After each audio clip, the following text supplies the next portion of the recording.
कि शायद हिंदुस्तान का सबसे भ्रष्ट चीफ मिनिस्टर, सबसे करप्ट चीफ मिनिस्टर असम का चीफ मिनिस्टर है।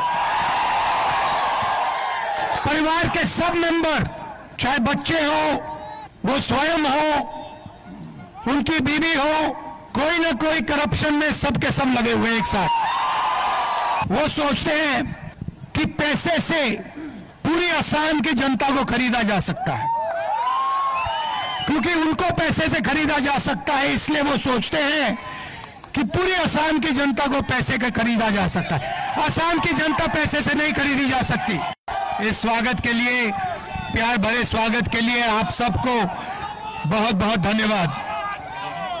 पिछले साल कन्याकुमारी से कश्मीर तक हमने भारत जोड़ो यात्रा करी। 4000 किलोमीटर कांग्रेस पार्टी और लाखों लोग एक साथ चले थे।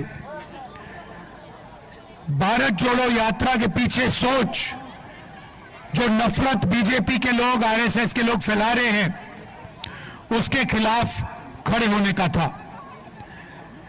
वो धर्म, जात और भाषा का प्रयोग करके हिंदुस्तान को टुकड़े टुकड़े में कर रहे हैं, और हम चाहते हैं कि देश एक साथ मिलकर काम करे। हर धर्म के लोग, हर जात के लोग, हर प्रदेश के लोग मिलकर एक साथ आगे बढ़े। भारत जोड़ो यात्रा का बहुत जबरदस्त इंपैक्ट देश के पॉलिटिक्स पर पड़ा। लोगों ने हमसे कहा कि देखिए, आपने कन्याकुमारी से कश्मीर तो यात्रा कर दी, मगर नॉर्थ ईस्ट में, असम में, उड़ीसा में, बाकी प्रदेशों में आपने नहीं की। इसलिए हमने दूसरी यात्रा शुरू की है, भारत जोड़ो न्याय यात्रा, जो हमने मणिपुर से शुरू की, नागालैंड से निकली। अब हम असम में 8 दिन आपके साथ चलेंगे, आपकी जो समस्या है उनको समझेंगे, और जनता के सामने, देश के सामने आपकी इश्यूज को हम रखेंगे। इसके बाद असम से अरुणाचल, अरुणाचल से बंगाल, यह यात्रा महाराष्ट्र तक जाएगी। तकरीबन 6000 किलोमीटर इस यात्रा का डिस्टेंस है। इसमें हमने न्याय शब्द जोड़ दिया, क्योंकि हिंदुस्तान में, असम में और हिंदुस्तान के हर प्रदेश में जबरदस्त तरीके से अन्याय हो रहा है, भयंकर अन्याय हो रहा है। मणिपुर के बारे में आप जानते हो, पहली बार एक स्टेट में सिविल वॉर लागू है, स्टेट बटा हुआ है, और महीने हो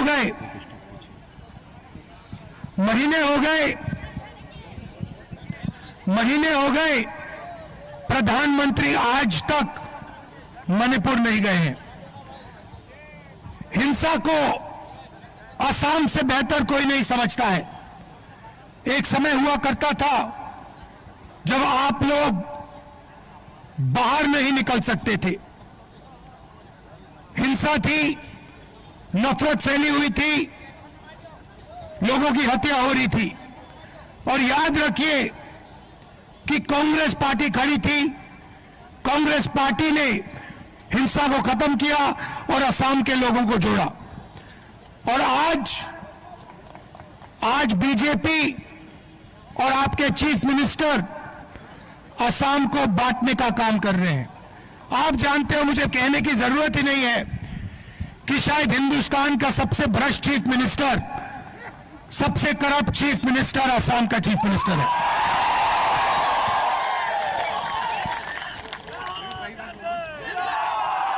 सही बात बोली।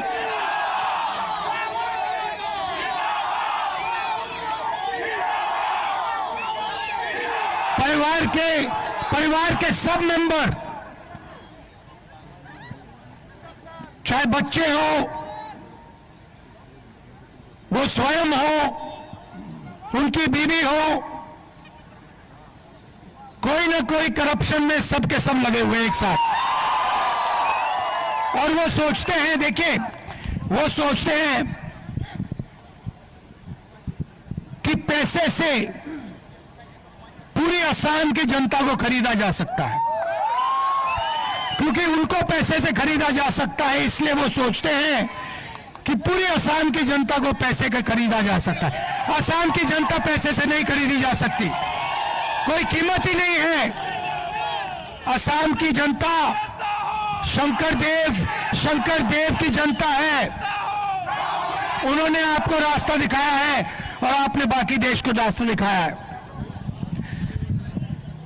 देश के युवाओं के सामने सबसे बड़ा मुद्दा बेरोजगारी है। मैं अगर यहां पूछूं, सवाल पूछूं युवाओं से, यहां पे असम में इस मीटिंग में कितने युवा बेरोजगार हैं, हाथ उठा के दिखाओ, ये देख लो। जहां भी आप सवाल पूछोगे, हिंदुस्तान के किसी भी प्रदेश में पूछो,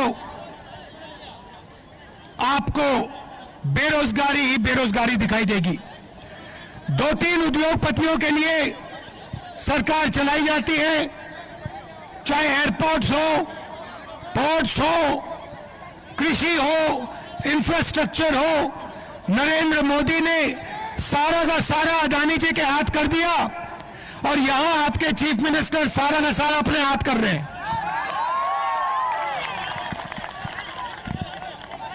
स्मॉल और मीडियम बिजनेस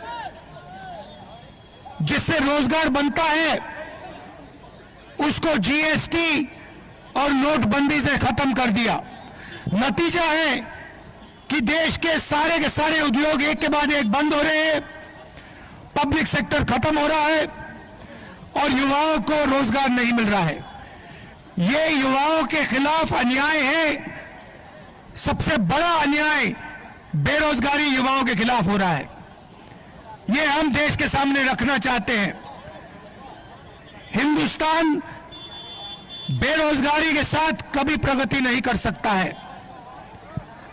हमारा वायदा है, कांग्रेस पार्टी का वायदा है कि जो सरकारी वैकेंसीज हैं उनको हम पूरा भर के आपको देंगे, और जो छोटे स्मॉल और मीडियम इंडस्ट्री हुआ करती थी, जो आपके यहां इंडस्ट्री हुआ करती थी, उसको हम फिर से रिवाइव करेंगे और युवाओं को रोजगार देने का काम करेंगे। आपने अपनी पूरी शक्ति इस यात्रा को दी। हजारों लोग आज हमारे साथ चले, इसके लिए मैं आपको दिल से धन्यवाद करना चाहता हूं। नमस्कार, जय हिंद।